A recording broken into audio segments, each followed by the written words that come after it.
cristal. Este de acá es lo mismo. Esto es para el agua, la estructura del hielo, y se forman estos cristalitos macroscópicos. A partir de estas organizaciones a nivel atómico, se forman estos copitos de nieve, que son muy bonitos, siguiendo pues la estructura cristalina. Aquí no hay un cristal, entonces esto uno no ve que haya una estructura cristalina, sino es más bien aleatorio. Entonces es un líquido, donde las moléculas se pueden desplazar, pero siempre mantienen sus distancias. Entonces un líquido es difícil de comprimir, etc. Aquí sería átomos en un gas, ¿sí? Esa es una macromolécula, el ADN, que es una hélice a derecha.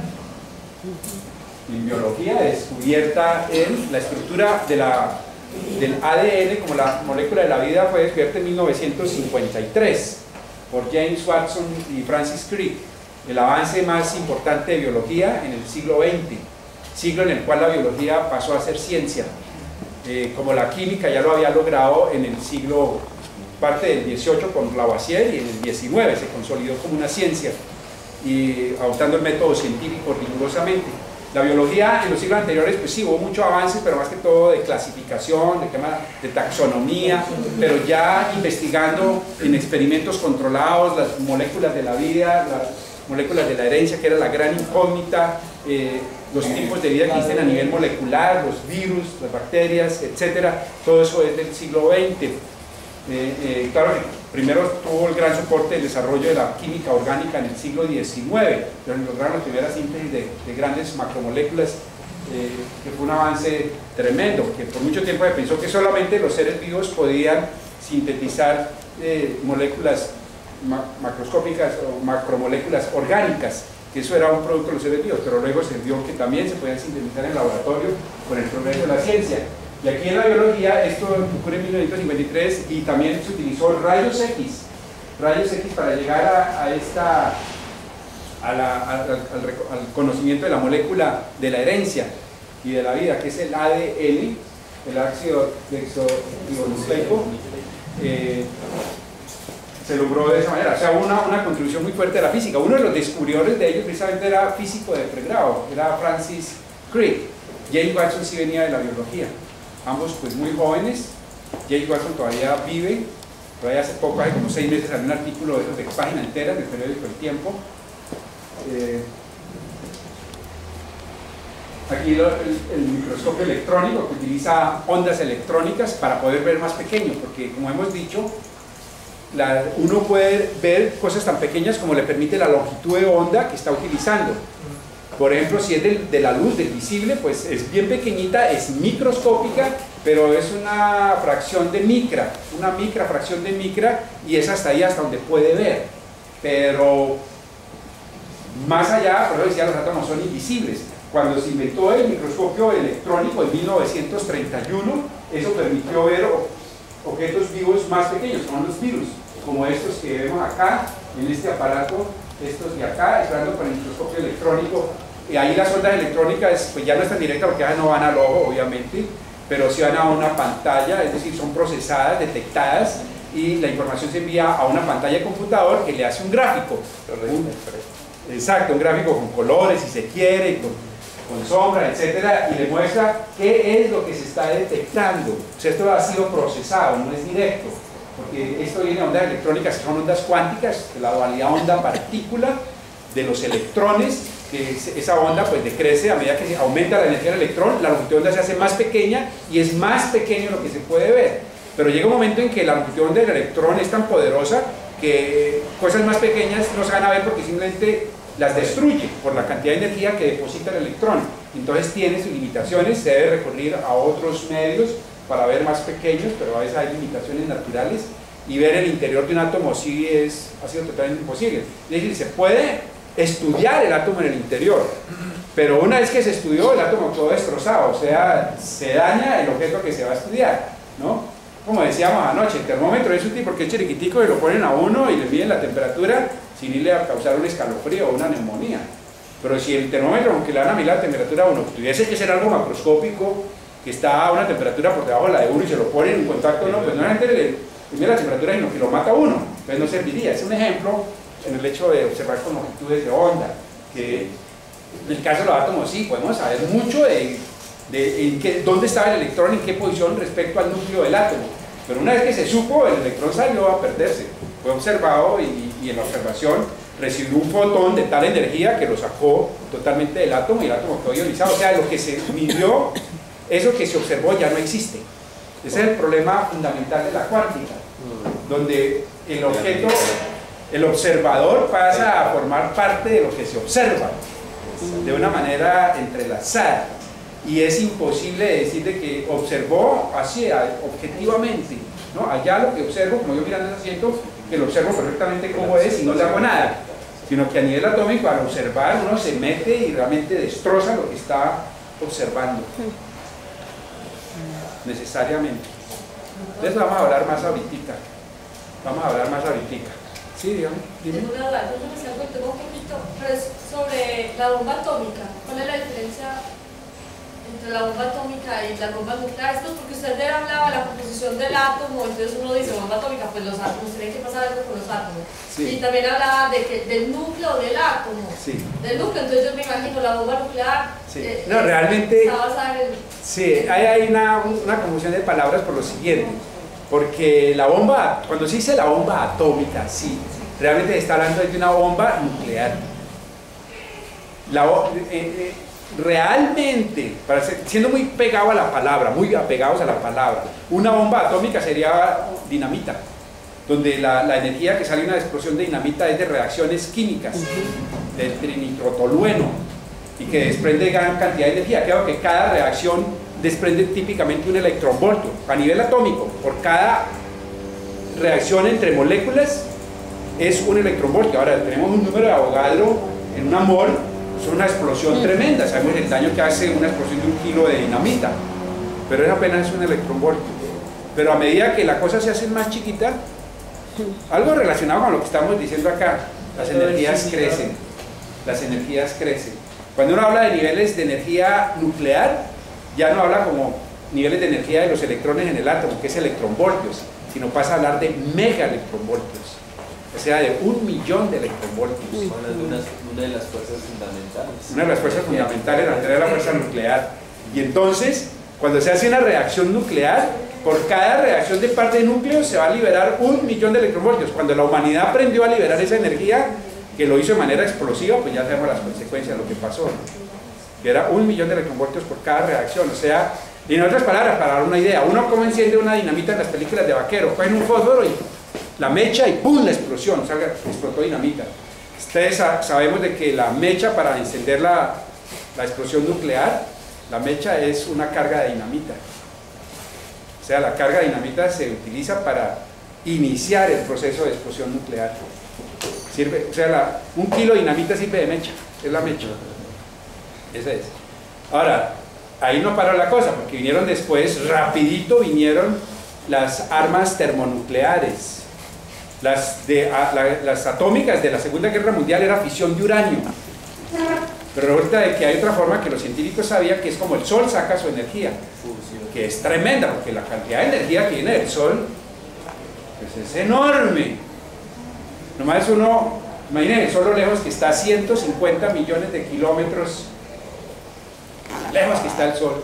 Si uno sale a tomar el Sol y siente ese calor, cuando está en Cartagena, ¿verdad? En la playa, siente ese calor. Ahora imagínense una esfera alrededor del Sol de 150 millones de kilómetros de radio. Imagínense eso, esa esfera súper gigante, y en cada metro cuadrado semejante cantidad de energía.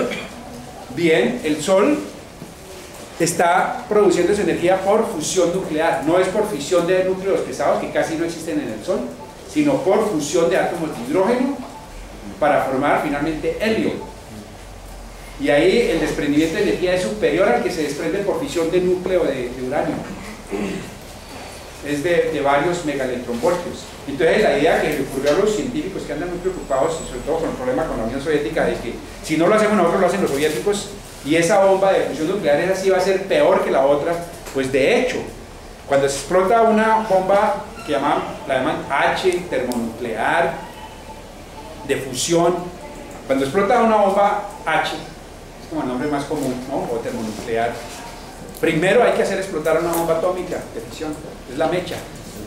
Imagínense cómo será la explosión termonuclear, que la mecha es una bomba atómica normalita, como la que dejaron caer en Hiroshima, para dar la temperatura en la cual ocurre la fisión de los átomos de hidrógeno, que es la temperatura que hay en el centro del Sol.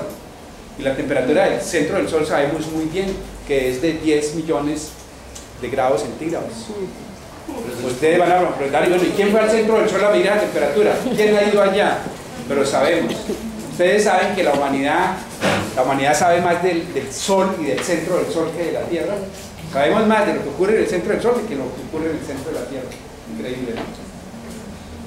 La temperatura en el centro del Sol es exactamente 10 millones de grados centígrados. Es la temperatura a la cual ocurre la fisión nuclear. Y cuando explota una bomba de estas atómicas, como la que ocurrió en Hiroshima, y en Hiroshima la explosión de la bomba atómica produjo una temperatura de 10 millones de grados centígrados. Temperatura en el centro del Sol, donde se produce la fusión nuclear que va a elevar aún mucho más la temperatura. Por eso la gente que estaba debajo de la explosión en Hiroshima, esa gente desapareció. Porque imagínense uno sometido a una temperatura de 10 millones de grados centígrados. Simplemente lo evapora en fracciones de segundo y se va a las nubes, ahí se va al cielo.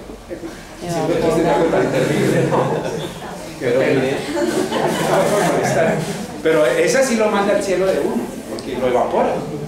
La gente simplemente iba en el andén y no quedaron. Es que de hecho la imagen que muestra es de una gran nube. Sí, el hongo ese que se vio por primera vez. Y la gente que estaba a kilómetros, pero que quedaron con quemaduras tremendas, etcétera. Mató 80.000 personas en el primer instante. Pero lo paradójico interesante es que mire, precisamente la fusión nuclear es la gran esperanza que tienen ahora los europeos para producir energía. Y Japón investiga mucho en fusión nuclear. Que es limpia y... Sí. Ahora, observen, entonces eso te explica bien cuáles son las diferencias de la... Observen que una explosión termonuclear requiere una explosión de dinamita primero que inicia la explosión atómica y esa para iniciar la termonuclear, ¿no? Esas son las... Lo que pasa es que habla de bomba atómica, realmente es bomba nuclear en últimas, más estrictamente, ¿no? Pero la palabra que quedó y pegó es energía atómica, explosión atómica, etc. Y entonces ahí tenemos la fisión y la fusión. Y la fusión, como tú dices, pues, ahí el combustible es... El día que dominemos esa energía, porque hasta ahora la de fisión sí se logró dominar en los 50 para producir energía eléctrica en estas famosas plantas nucleares, con reactores nucleares como el accidente que acaba de ocurrir en el Japón, en Fukushima, con este temblor en que esas plantas fue peor de lo que los japoneses calcularon, los ingenieros no se imaginaron un terremoto y un tsunami de estas proporciones, y entonces excedió los límites de seguridad y pues, el problema es grandísimo. Lo que sucedió en Chernobyl, esas son energía de fisión nuclear, como la de fusión nuclear, que es mucho más poderosa. Esa sí no se ha logrado dominar para producir, por ejemplo, energía eléctrica a la humanidad, todo, tener energía en abundancia, porque ahí el combustible es el agua del mar, por ejemplo. Los átomos de hidrógeno y eso abundan, pues, ese día el costo de energía se va al piso. No hay ese tipo de problemas con la fisión de los núcleos frisados. Y entonces, ¿qué sucede? Que hay mucha investigación en Estados Unidos, en Europa y en Japón de tener reacciones termonucleares controladas en el laboratorio, que es lo que se hace con la fisión del uranio en estos reactores.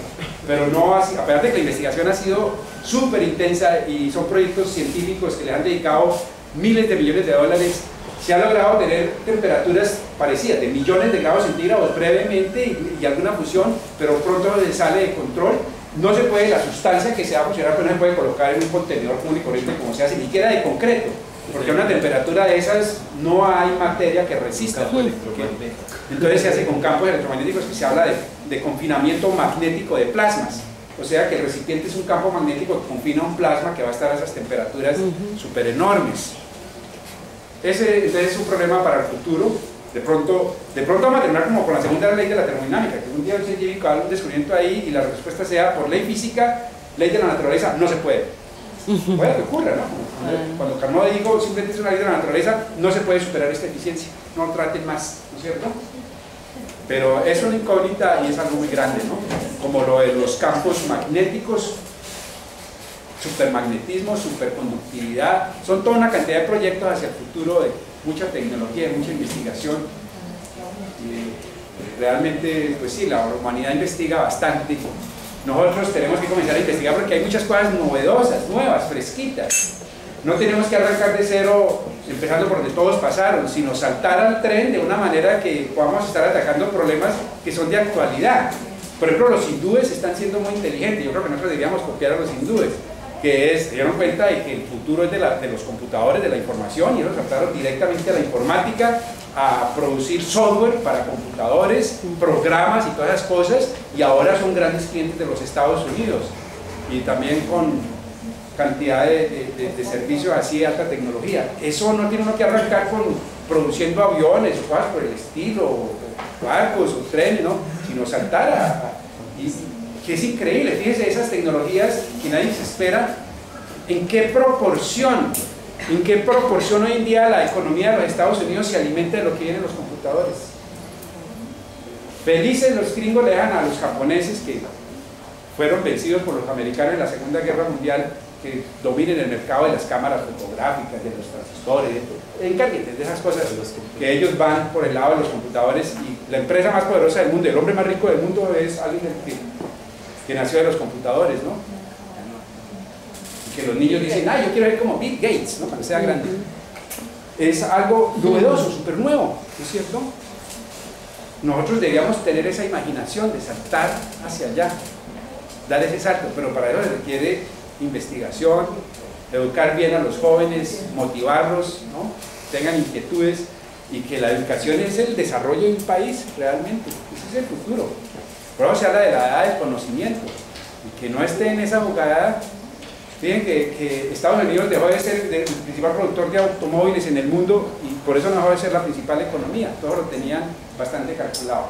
Y ahora que mencioné el Japón y Estados Unidos, pues mucha gente debate, bueno, y Estados Unidos con ese bombardeo que le dio al Japón, aquí me meto yo otra vez en problemas, ¿no? Espero que no. Pero una cosa que llama la atención es, ¿ustedes han escuchado alguna vez alguna queja, alguna crítica, etcétera, de los japoneses por haber sido bombardeados atómicamente por Estados Unidos? Yo he leído críticas a artículos en el periódico El Tiempo de gente que escribe artículos ahí y trata a Estados Unidos de país, el único país genocida del mundo, imperialistas, dominantes, y una de qué, un discurso y todo raro. Lo he leído, ¿saben? Por uno en El Tiempo de vez en cuando. ¿Han leído usted algo sobre eso de algún japonés? ¿No? No. Yo tampoco. Es que yo... ¿Ah? No, pero ¿sabe usted que yo he sido Dios en el otro sentido? De muchos japoneses que dicen, fue horrible, fue terrible, pero salvó muchas vidas más de las que acabó. Me pasa que sobre esa cuestión nuclear, sobre esa guerra nuclear, y Estados Unidos tampoco dice nunca nada, ¿sí? Ni Estados Unidos ni el Japón. Yo creo que ya salen unos artículos durísimos a veces, de vez en cuando, por ahí cada 3 años, cada 5 años, y dice, va a hablar el embajador de Estados Unidos, como que la orden es, sobre eso no se habla. Me da la impresión a mí. Y el Japón también. Y el Japón es uno de los principales aliados de Estados Unidos, súper aliado. Es más, la seguridad del Japón depende de Estados Unidos. Porque si no, eso hubiera sido un bocado de león para los soviéticos, como hace el Japón. Pero Estados Unidos estaba ahí, ¿no? Y lo interesante es que la Unión Soviética le declaró la guerra al Japón al día siguiente del bombardeo nuclear, ¿no? Es un dato histórico, ¿verdad? Al día siguiente del bombardeo nuclear, guerra al Japón porque nosotros también queremos estar ahí. Y estaba MacArthur que le dijo, ustedes llegan y los meto a la cárcel. Fue la respuesta. Ese MacArthur queda todo bravo, y Estados Unidos terminó echándolo del cargo, ¿no? Lo destituyó. Lo destituyó porque cuando la guerra de Corea siguió avanzando, más allá de cierto meridiano, y el presidente de Estados Unidos, ¿qué está pasando? Este hombre, ¿para dónde va? Comuníqueme con el gran MacArthur. Lo comunicaron, no, es que yo voy para Moscú. Dijo, queda destituido. Así, instantáneamente destituido. Pero, por el otro lado, sí he escuchado yo de científicos japoneses que opinan eso. La bomba atómica fue horrible, fue terrible, pero más muertos habría habido en Japón si no hubiera sido por la bomba atómica. Y más americanos habrían muerto. Porque la gran calumnia que yo veo en los periódicos, no sé, yo he tratado de leer algo que uno se orienta, uno lee unas cosas, y yo trato de informarme, a ver, ¿qué pasó? Están diciendo que Japón ya estaba prácticamente rendido. Leo yo y encuentro de que en el mes de julio, o sea, un mes antes de las bombas atómicas, murieron 40.000 norteamericanos en las islas del Pacífico, y más, 3 veces más japoneses. Le digo, ¿cuál vencidos? Si estaban muriendo cantidad de gente día por día en esas batallas del Pacífico, en Okinawa, Iwo Jima, etc. Y estaba la gran isla de Japón, donde la mortandad iba a ser. Pero hay gente que dice, no sé si hasta dónde tendrán razón, de que Japón ya estaba derrotado y que Estados Unidos, actuando de manera genocida, fue y tiró esas bombas en esas ciudades. No sé, es una cosa bien terrible, ¿no? Pero de eso ni el Japón ni Estados Unidos hablan. Entonces, Lo que pasa es que parece haber unas cartas en las que se manifestaba la rendición de Hirohito un día antes de la primera bomba atómica. pero sabes que eso lo estaban viendo los japoneses todos los días, así como las FARC aquí, que todos los días hablan de paz y de conversación y de todo, pero ¿en qué términos? Hay que ver los términos. Eso es cierto, de que Japón estaba diciendo queremos la suspensión de la guerra, queremos la paz, pero Estados Unidos decía términos, ¿en qué términos? Y los términos que ellos exigían parar la guerra no eran aceptables, porque Estados Unidos exigía, pues, sí, decía ponerle punto final al problema, ¿no? No que quedara ese problema ahí pendiente, indefinidamente, pues, por décadas. Eso es lo que pasa, también se habla sobre eso. Bueno, eso fue muy terrible, muy nefasto, muy triste, pero en Alemania pues murió mucha más gente que la que murieron en esos bombardeos. De que en los bombardeos a Dresde, que duraron varios meses, murió más gente que la gente que murió en Hiroshima. Y ahí murieron también de todo eso. Esas bombas no respetan si es niño, es mujer o es militar. Llegan a esas ciudades y te has visto las fotos de las ciudades bombardeadas alemanas, los edificios son todos destruidos, los barrios, todo. O sea, eso es terrible, terrible, horrible. En una guerra es cuando el que más mate gana medallas, ¿no? Eso es horrible. Bien, entonces, este es el microscopio electrónico y aquí está el STM 50 años después, el descubrimiento del Scanning Tunneling Microscope, o sea, el microscopio de tunelamiento por escaneo, o escaneo por tunelamiento, mejor, que permitió con campos eléctricos aquí en estas puntas muy finos a nivel nanométrico. Esta es la nanotecnología de que hablábamos anoche. Permitió manipular átomo por átomo, esa es la nanotecnología, átomo por átomo, midiendo los potenciales atómicos, detectándolos y midiendo esta cuestión con una finura durante esos tornillos micrométricos que llaman, pero mucho más sofisticados, de altísima tecnología. Permitió manipular átomos individualmente, como aquí en esta gráfica, enviar la información de lo que se estaba detectando a estos sistemas de control, que finalmente termina una pantalla de un computador, donde uno de nuevo, entre comillas, va a ver átomos, como vimos virus con microscopio electrónico. Y sí, señores, la humanidad logró en los años 80 por primera vez ver átomos individualmente.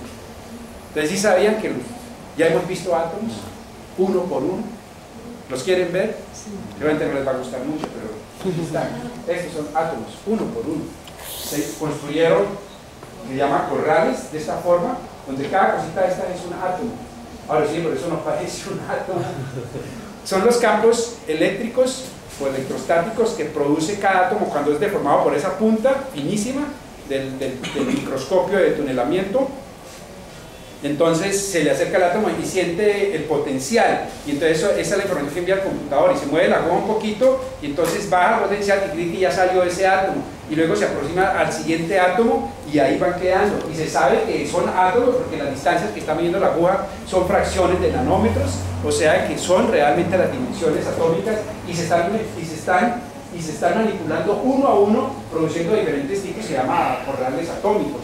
Y más adelante la IBM se dio el gusto de ser la primera compañía que logró escribir su nombre átomo por átomo. IBM. Es una empresa líder en el mundo, en computación, en máquinas de oficina, etc.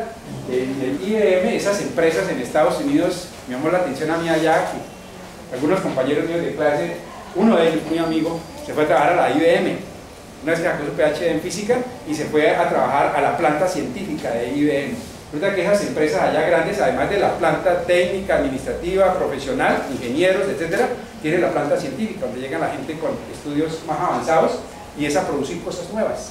Su tarea es, estamos investigando esto, necesitamos mejorar las cabezas de los computadores que funcionan con magnetismo, etcétera, estudiar magnetismo de superficies, hacen investigación de avanzada. Todas las empresas que Japón, Estados Unidos tienen lo que llama la planta científica, que aquí en Colombia, pues hacia allá vamos. Yo que estamos llegando allá porque Colombia está progresando muchísimo, ¿no? Falta es como distribuir más todo lo que estamos logrando, tener más justicia social, pero también está un poquito de mala suerte, ¿no? Y cuando estamos llegando a ese sitio, también la humanidad, el mundo entero se mueve y hay problemas en las bolsas, en los capitales, etcétera. La gente pierde, mucha gente le está yendo muy mal. En Estados Unidos la situación está horrible, etcétera. O sea que, bueno, eso es pasajero, pero esperamos que Colombia aguante y logre salir adelante. Yo creo que este es un país donde si todos jalamos en la misma dirección, sería una maravilla, pero es que aquí hemos pasado la historia unos jalando para un lado y otros para otro, y eso ha sido terrible, porque antes este país es tan bueno y tan rico que llevamos 200 años tratando de destruirlo y no hemos podido. ¿No es cierto? ¿Cómo era? No, a mí me da la impresión que me daba cuando yo en el bachillerato estudiaba que la clase de historia son las guerras civiles y que la guerra de acá de Tomás Cipriano de Mosquera, que llegó a Bogotá victorioso y tumbó al gobierno y condenó al presidente a muerte, etcétera, y luego el otro que trató pero no pudo. El único movimiento armado que ha llegado a la capital y se ha tomado el gobierno ha sido el de Tomás Cipriano de Mosquera, ¿no? Es lo único que ha logrado y que continuó y destituyó al presidente y lo condenó a muerte además. Pero la iglesia intervino, el cardenal, y no, que cómo lo va a ejecutar, y bueno, el viejito cambió de opinión y lo desterró, ¿no? Pero han sido los únicos que han logrado llegar victoriosos a la capital, o sea que sí se puede, muchachos. Pero eso ocurrió hace 150 años. Pero así hemos estado, unos jalando de acá y guerra, y luego la guerra de los 1000 días que fue pavorosa, hasta que nos dieron un garrotazo, ¿no? Que fue el tal presidente ese, ¿qué era? Teodoro Roosevelt, del Big Stick. Big Stick, exacto, ¿no? Nos dio un garrotazo tan tremendo que los colombianos quedamos así, ¿no? ¿Qué pasó? ¿Qué pasó? ¿No? Que nos cascaron. Y cuando los colombianos se llevaron un departamento completo, Panamá, ¿no? Y cuentan que este José Manuel Marroquín, cuando fue a la presidencia de Bogotá, dice: no, mire usted, le entregó un país y mire cómo lo entrega.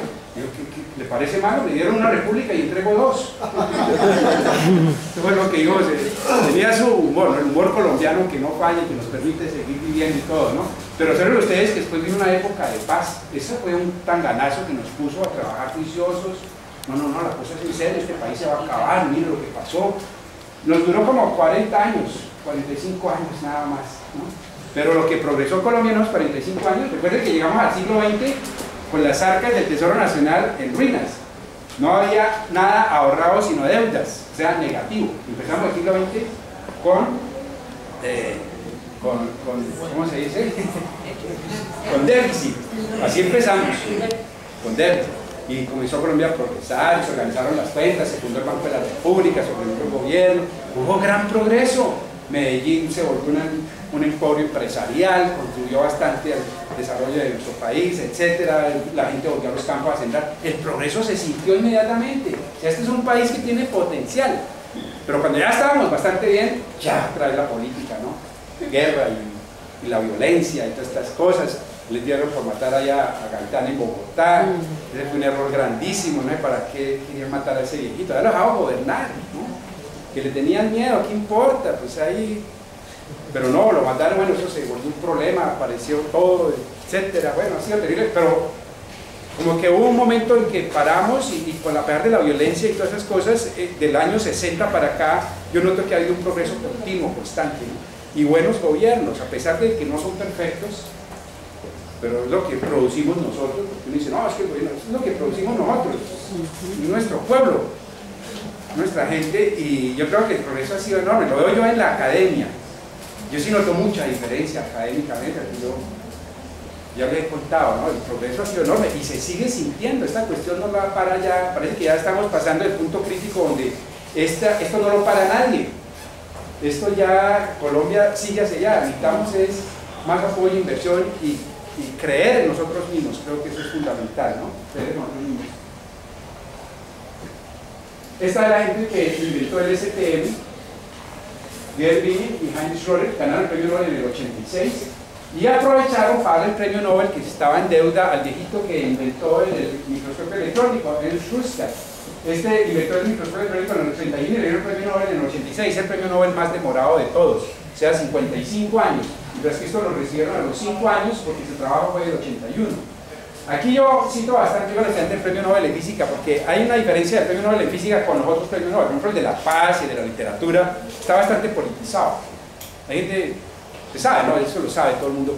pero en física la comunidad científica siempre lidera bastante a quien se le entrega el premio, y la gente que lo ha merecido, no 100%, pero sí en una buena proporción, se le ha entregado el premio. O sea que el premio Nobel es una forma como de mostrar que lo que se ha hecho, lo que se ha descubierto es algo que está bien, exacto, es válido, bien fundamentado y empíricamente corroborado. O sea que en ese sentido el premio Nobel es un buen indicador, lo ha sido. Y aquí tenemos a este científico norteamericano, Richard Feynman, que es muy conocido, pues, de mucha fama internacional, quien dice algo sobre los átomos que me parece muy interesante. Y dice: si en algún cataclismo fuera destruido todo el conocimiento científico y solamente pasara una frase a la generación siguiente de personas, ¿cuál enunciado contendría el máxima información en mínimo de palabras? Y dice: yo creo que es la hipótesis atómica. Los átomos existen, ¿verdad?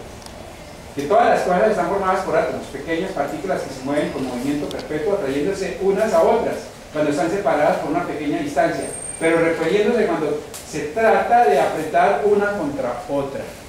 Dice: en esas palabras hay una cantidad enorme de información referente al mundo, si se aplica solo un poco de imaginación y pensamiento, como lo hizo Einstein, por ejemplo.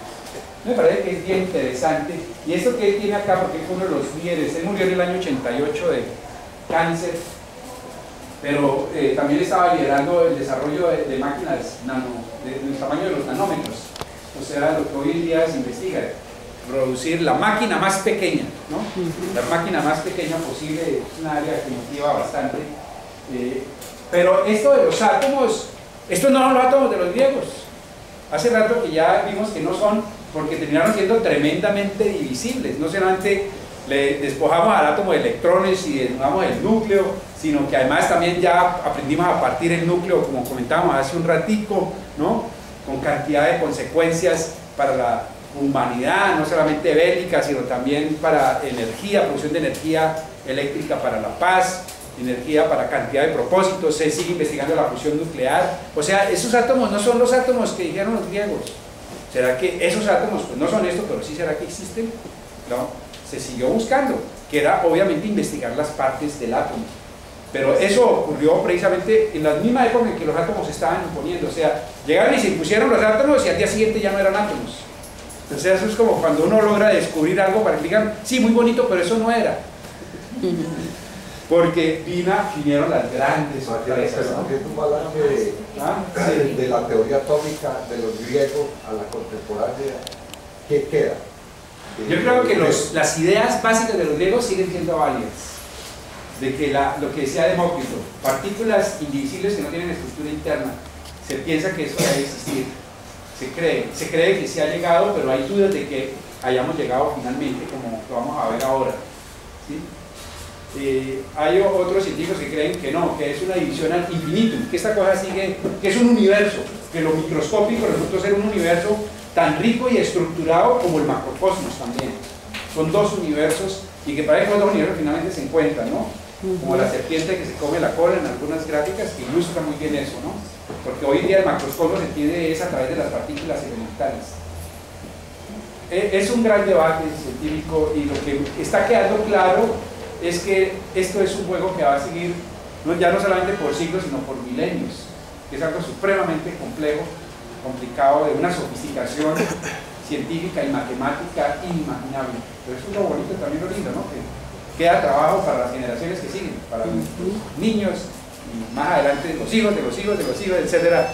Va a haber mucho todavía que hacer, porque apenas, lo que está quedando claro es que apenas estamos comenzando. Ese optimismo que vivió en el siglo XIX, ya estaban concluyendo y otras cosas, eso ya se sabe que fue una cuestión un poco infantil. Y aquí veamos cuáles fueron las grandes sorpresas. Finalizando el siglo XIX, se descubrió el sospechado electrón. Digo yo sospechado porque ya había indicios con los experimentos de Faraday de que como que la carga eléctrica existía en unas unidades básicas, eso ya se sospechaba con los experimentos de Faraday, pero en el año 1897 se descubre la primera partícula elemental constitutiva del átomo, que es el electrón. O sea, es una partícula que tiene 104 años. Y otras cosas inesperadas, los rayos X, casi nadie las esperaba. Les descubren los rayos en el 95, la radioactividad en el 96 y la cuantización de la energía en el 97. O sea, la física se vino abajo.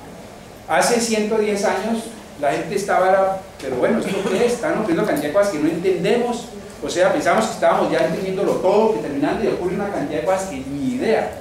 Solamente se iban a entender rápidamente en los primeros 30 años del siglo siguiente, del siglo XX. Los átomos, los elementos químicos combinados en moléculas constituyen las sustancias que vemos y palpamos, pero finalmente tienen partes y son divisibles. Nos corresponde comenzar a explorar las profundidades del átomo, en búsqueda de los átomos de los griegos, constituyentes fundamentales de la materia, realmente elementales, sin partes, indivisibles. Eso nos queda de los griegos, esa convicción de que esos objetos existen y que vamos a investigarlos. Para entender este nuevo reino necesitamos de la teoría cuántica.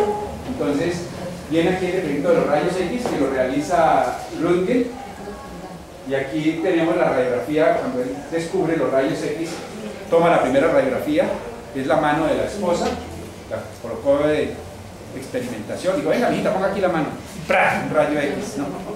Y al año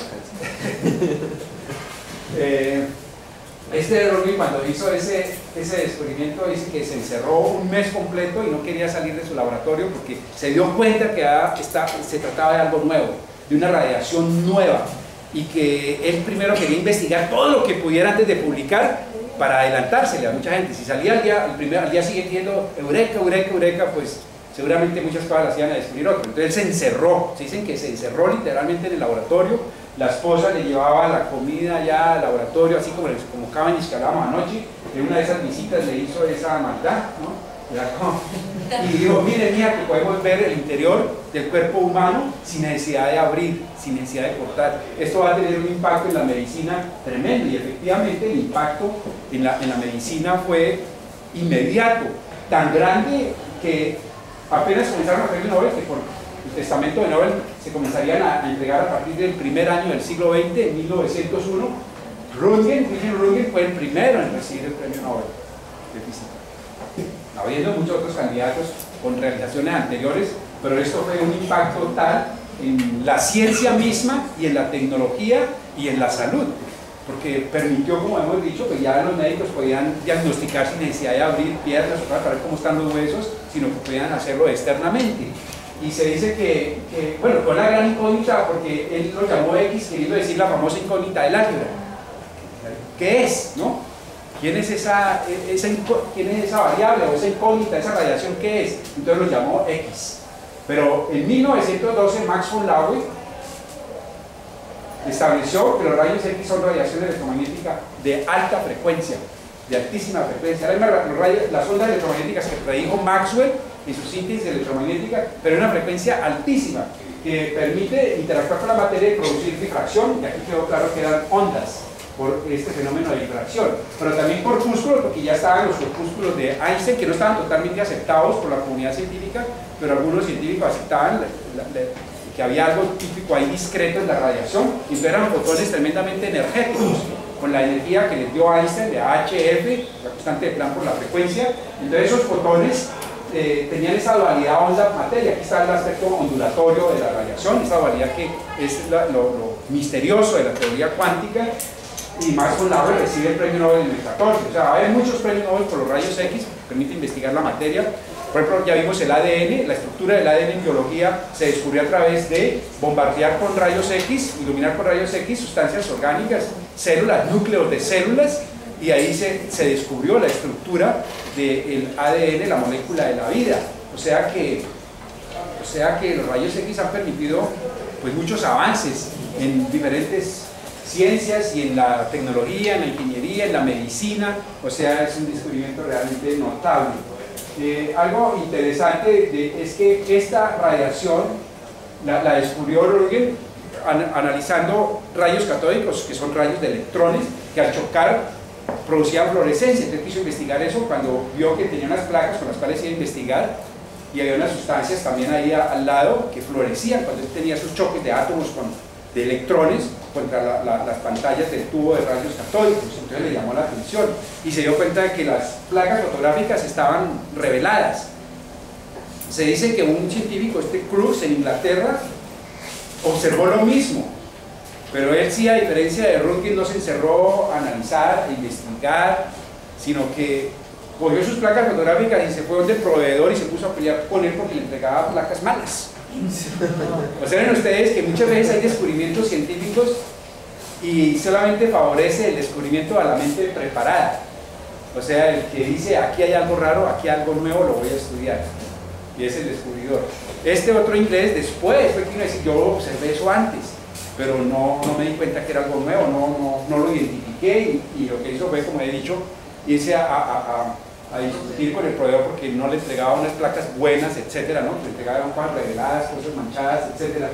Eso es la idea, ¿no? De que la naturaleza favorece a la mente preparada, a la gente, porque no solamente es bueno, porque uno puede decir, bueno, buena suerte, se lo encontró, no lo estaba buscando, fue accidental, como dijimos, fue un descubrimiento accidental, pero estaba preparado para darse cuenta, ¿no es cierto?